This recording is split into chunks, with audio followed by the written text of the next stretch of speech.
Hello, welcome to Bored and Confused, where I review shows based on two criteria. One, was I bored? Two, was I confused? Today's show is Viola's Room. Now, before I get into this, don't forget to like, comment, and subscribe for more theater reviews. So let's talk about Viola's Room, the latest immersive experience from Punchdrunk, now playing at the Shed. I'm pretty familiar with Punchdrunk's work. I've attended Sleep No More many times, and I've also reviewed Life and Trust. You can watch that review here. Punchdrunk also created The Burnt City in London, an epic retelling of the fall of Troy through their signature immersive style. And I haven't seen it yet, but I'm very interested in checking it out next time I am in London, assuming it's still playing. Now, Viola's Room is based on a 1901 Gothic short story called The Moon Slave by Barry Payne. Punchdrunk has always loved playing with the Gothic, horror, and the occult. And this story fits right into that. It's a very simple tale about a princess who returns each month to a tree in the center of a maze to dance to mysterious music under the full moon. One night, during an eclipse, she discovers that she is not dancing alone. It actually reminded me of that line spoken by the Joker in Batman. Have you ever danced with the devil in the pale moonlight? Okay, here's how this whole thing works. First, there's a complimentary bag check, and you must check your bag. You then enter the space in groups of up to 6 people. You sit on chairs, and it's explained to you that you'll need to remove your shoes and socks and put any loose objects into a box that will be waiting for you at the end of the experience. There's a spray for you to clean your feet off before you go in, and when you come out, there's also spray and paper towels so you can clean your feet again because they will definitely get sandy. And from there, the journey begins. You put on headphones and the entire story is told to you by Helena Bonham Carter.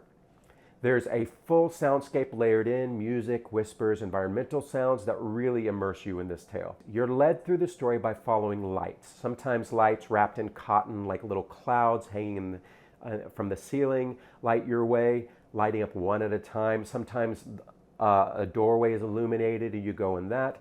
It is very dark, and the light reveals each room or object slowly, kind of like a magic trick, or you're raising the curtain of light. Honestly, the audio really is the star of the show. Sometimes I even wish the visuals matched the complexity of what I was hearing. For example, when Helena said we were walking through a hedge maze, I wanted to actually be surrounded by hedges, not just off-white sheets. What I did love, however, was how the ground kept changing beneath us, from the carpet of Viola's bedroom to the wooden floors of the castle, to the grass and stones outside of the castle, and finally to the sand surrounding the great tree in the center of the maze. That was all very effective and made sense why we needed to take our shoes off to really fully experience it. Now, this story kind of exists within a modern framework. I'm assuming Viola, who's the name of the character in the story, but I think it may also be the name of a teenage girl for whom we are experiencing this story. When we begin our journey, we go into a modern day bedroom, and we return to that bedroom, or a version of that bedroom, seeing it as it changes, as this girl is growing up and eventually getting ready to go off to college. Now, I'm assuming that the resident of this contemporary young woman's room is sharing the name with the character in the story of Viola.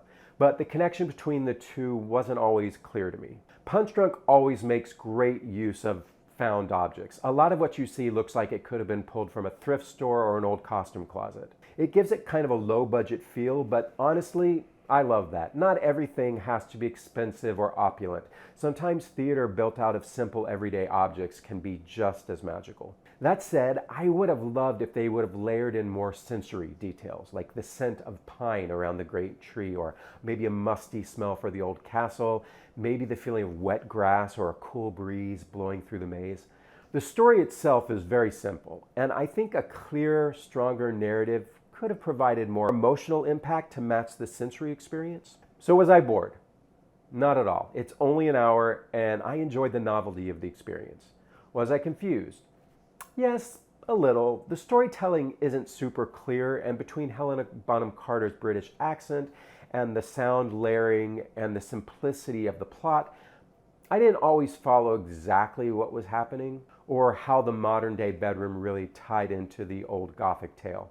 Ultimately, I had a good time exploring Viola's Room, but unlike an experience like Sleep No More or Life and Trust, which you can attend multiple times and always find something new, I don't feel any real urge to return to Viola's Room. Still, On the other hand, I actually appreciated that we were guided so that we did get to see everything, because sometimes these other experiences can be frustrating if you feel like you didn't see enough.